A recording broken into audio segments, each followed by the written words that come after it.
नमस्कार दोस्तों, मैं राहुल नागपाल और आप देख रहे हैं हमारा यूट्यूब चैनल बोल पिचासी। जयंत चौधरी ने जिस प्रकार से पलटी मारी है, ये अपने आप में विचारणीय प्रश्न है।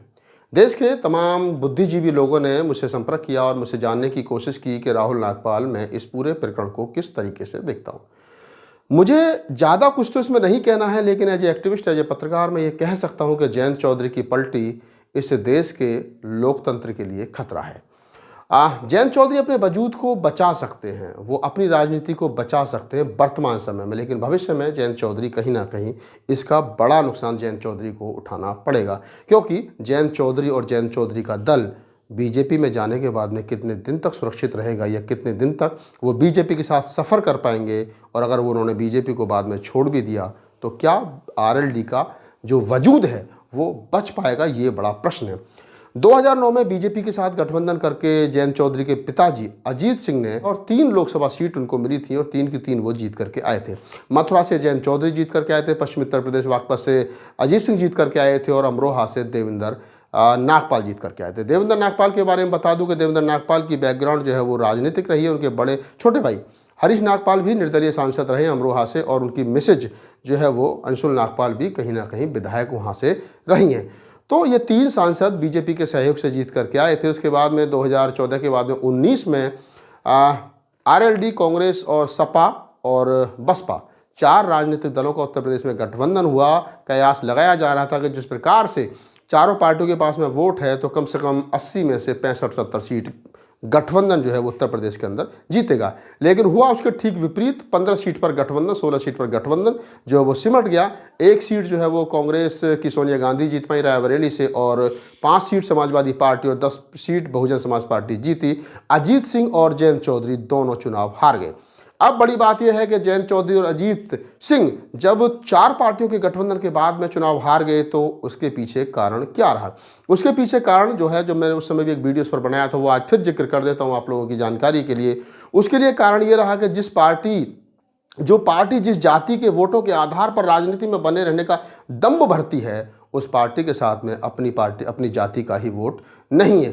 जाट समाज की पार्टी आरएलडी, राष्ट्रीय लोक दल के जाटों की पार्टी कहा जाता है। चौधरी चरण सिंह, अजीत सिंह के पिताजी और जयंत चौधरी के दादाजी, जो देश के पूर्व प्रधानमंत्री और उत्तर प्रदेश के मुख्यमंत्री भी रहे हैं, उनकी विरासत को समेटने की कोशिश जयंत ने आरएलडी के माध्यम से और अजीत सिंह ने आरएलडी के माध्यम से की, लेकिन शायद वो सफल नहीं हो पाए। जिस प्रकार से हिंदुत्व की लहर देश भर में चल रही है, और जो जाट कभी अपने आप को गैर हिंदू यानी आर्य समाजी कहता था, कभी किसी दूसरे पंथ से जुड़ा हुआ कहता था, और कई किताबों में जाट को प्राचीन बौद्ध बताने की भी कोशिश की गई है, लेकिन उसके बावजूद भी पिछले दिनों जिस प्रकार से 2014 से लेकर के और अब तक हिंदुत्व की लहर चली है, तो जाट जो है वो जयंत चौधरी और अजीत को छोड़ करके एक तरफा 80 से 82% जो है वो बीजेपी के साथ चला गया। और इसका सबसे बड़ा कारण यह रहा कि 80 से 82% जब जाट बीजेपी में चला गया हिंदुत्व की लहर के चलते, तो इसका खामियाजा ये हुआ कि अजीत और जयंत को 4 पार्टियों के गठबंधन के बावजूद भी चुनाव हारना पड़ा।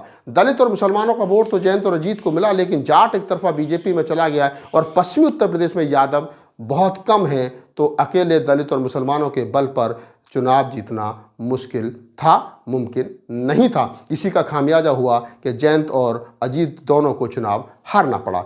साथ ही हम एक बात और बताता चलूं कि 2019 के चुनाव से पहले अजीत सिंह ने एक बात कही थी। अजीत सिंह ने कहा था, कुछ विद्वान साथियों को पता होगा कि जिस प्रकार से जाटों की संख्या घट रही है, और वो जो हमारी सीट जहां पर हम 70 से 80% हुआ करते तो एक तरफा आरएलडी उन सीटों को जीतती थी, आज वहां पर भी हम मुश्किल दूसरे नंबर पर और पहले नंबर पर 1 सीट जीत पाए, और उसका सबसे बड़ा कारण है कि जाटों की घटती हुई संख्या। इसके लिए जाटों की एक पार्टी मात्र जो आरएलडी है, वो मात्र जाटों के आधार पर इस देश में राजनीति नहीं कर सकती है। मुझे लगता है कि हमें बीजेपी या अन्य किसी पार्टी में विलय कर देना चाहिए। तो ये बात चौधरी अजीत सिंह 2009 के चुनाव के बाद में जो चुनाव हुआ था, 12 का जो चुनाव हुआ था, उस 12 के चुनाव में जब आरएलडी चुनाव हारी थी और समाजवादी प्रचंड बहुमत से चुनाव जीती थी, तो उसमें आप समझ सकते हैं कि किस प्रकार से अजीत सिंह ने संकेत दिए थे कि हमको आरएलडी का किसी बड़ी पार्टी में विलय कर देना चाहिए, क्योंकि हम एक जाति के आधार पर चुनाव में बने नहीं रह सकते। इसी का खामियाजा 2019 के चुनाव में, जैसा मैंने बताया, कि उनको उठाना पड़ा। अजीत जयंत दोनों चुनाव हार गए, क्योंकि जाटों ने एक तरफा वोट जो है वो कहीं ना कहीं हिंदुत्व के आधार पर बीजेपी को दिया। और यही एक बड़ा कारण था कि अखिलेश यादव भी 5 सीट पर सिमट गए, क्योंकि उनका जो एक तो परिवार का बिखराव जो था शिवपाल सिंह यादव के साथ में, और दूसरा यादव वोट जो था वो हिंदुत्व के आधार पर बीजेपी में चला गया। या कि मैं कहूँ कि जो बात चौधरी चरण सिंह ने, जगजीत सिंह ने, चौधरी महाराज सिंह भारती ने और भगत सिंह कहा करते थे, उनकी जो सोच थी गैर हिंदू सोच थी, आज जाट जिसको गैर हिंदू कहा जाता है, जिसको आर्य समाजी कहा जाता है, वो जाट कहीं ना कहीं आज हिंदुत्व की लाठी अपने सर पर लेकर के चल रहा है और हिंदूवादी सोच को बचाए रखने के लिए वो है लड़ रहा है। और इसी का सबसे बड़ा खामियाजा रहा कि चाहे तो सतपाल ने और चाहे अन्य किसी लोगों ने, जाटों ने ही जाटों को हरा दिया, यानी अपने नेताओं को अपनी जाति के लोगों से जाटों ने हरवा दिया। उसका खामियाजा जो था वो तमाम लोगों ने देखा कि जयंत और अजीत दोनों हारे। इसी के चलते 2022 का जो विधानसभा चुनाव हुआ तो जयंत ने अखिलेश के साथ गठबंधन किया और उसका गठबंधन में जो सीट मिली उसमें अच्छे खासे मार्जिन में वो विधायक जिता करके लाए। उसके बाद में अखिलेश यादव ने दोस्ती निभाते हुए जयंत को राज्यसभा भेज दिया। और क्या चाहिए था जयंत को राज्यसभा, और 8-9 विधायक जयंत के पास थे। लेकिन कहीं ना कहीं पिछले 1 साल से कयास लगाया जा रहा था, जब नरेंद्र सिंह तोमर कृषि मंत्री हुआ करते थे और उसके बाद में धनखड़ को जिस प्रकार से उपराष्ट्रपति बनाया गया, 2 जाट चेहरे लाए गए और बीजेपी ने ये दिखाने की कोशिश की कि हम जाट विरोधी नहीं है। चाहे तो किसान आंदोलन रहा हो, किसान आंदोलन में 1000 से ज़्यादा जाट शहीद हो गए, किसान शहीद हो गए, जाट नहीं किसान शहीद हो गए, और उसके बावजूद भी जिस प्रकार से पुलिस की लाठियां जयंत चौधरी पर भांजी गईं, और फिर राकेश टिकैत के आंसू हों या किसानों की, पहलवानों की बेटियां जिनका शोषण हुआ, जो जंतर मंतर पर बैठी थी न्याय के लिए, इसी अमित शाह की पुलिस ने उनको खदेड़ दिया। तो क्या कारण था जयंत चौधरी उन लाठियों को भी भूल गए, और क्या कारण था कि राकेश टिकैत के आंसुओं को भी भूल गए? क्या कारण था कि पहलवान जाट बेटियां जिनको अमित शाह की पुलिस ने खदेड़ दिया, उन पर लाठियां भाजी गईं, उनको अपने रोते हुए मेडल यमुना गंगा में फेंकने के उद्देश्य से वो घर से निकली, हालांकि फेंके नहीं। और क्या कारण था कि जाट पहलवानों को, किसान पहलवानों को, कमेरा जाति के पहलवानों को अपने मेडल सड़क पर रख करके घर लौटना पड़ा? आज जयंत चौधरी सब कुछ भूल गए और वो जाकर के बैठ गए एनडीए यानी कि बीजेपी की गोद में। कारण क्या रहा है? कारण हालांकि जो बताया जा रहा है कि चौधरी चरण सिंह को भारत रत्न दे दिया गया, और जिस बंगले में चौधरी चरण सिंह रहते थे उस बंगले को चौधरी चरण सिंह जी का स्मारक बनाया जाएगा, और 1-2 विधायक जो है वो मंत्री योगी जी की सरकार में उत्तर प्रदेश में बन जाएंगे। तो क्या चौधरी चरण सिंह की सोच यही थी कि 1-2 मंत्री बन जाएं? क्या चौधरी महाराज सिंह की सोच यही थी कि 1-2 मंत्री बन जाएं? क्या अजीत सिंह की सोच यही थी कि 1-2 मंत्री बन जाएं?